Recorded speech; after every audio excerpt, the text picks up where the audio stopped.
Alors les problèmes, c'est tout simplement qu'il bon, n'y a plus de revenus en agriculture, hein, on le voit, mais surtout le peu de revenus qu'on a, on retrouvera, enfin le peu qu'on pourrait se prétendre avoir, on peut le retrouver que par les prix de nos produits. Ça, c'est l'unique discours que vous entendez partout dans les campagnes.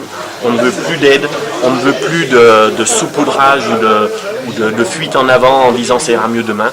Aujourd'hui, il y a urgence, on veut retrouver quelques centimes sur les litres de lait, quelques centimes aussi sur le kilo de viande, et ça suffira, et ça ne pénalisera pas le consommateur. Moi, je le répète, c'est très très important. Le coût de la matière première agricole dans un produit transformé à l'étalage de n'importe quel distributeur, c'est 8% du coût final. C'est-à-dire que sur 100 € que vous allez dépenser en matière alimentaire, il n'y a que 8 € qui reviennent aux produits alimentaires à l'agriculteur.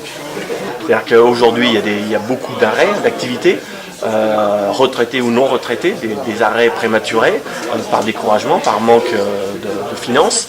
Et du coup, ça peut être la déprise, ça peut être la déprise. Et on a déjà connu ça par le passé, il n'y a plus de retour en arrière. C'est comme ceux qui quittent l'élevage, parce que l'élevage c'est quand même la catégorie aujourd'hui la plus dure, qui vit le plus la crise. Quand on quitte l'élevage, on n'y revient pas. Quelqu'un qui abandonne l'élevage, qui va faire de la céréale ou je ne sais quelle autre production, ne revient pas à l'élevage. Et ça, c'était la valeur de la France qu'on est en train de faire.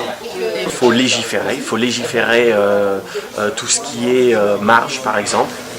Aujourd'hui, il y a des rapports, on fait des rapports sans cesse qui n'ont ni queue ni tête.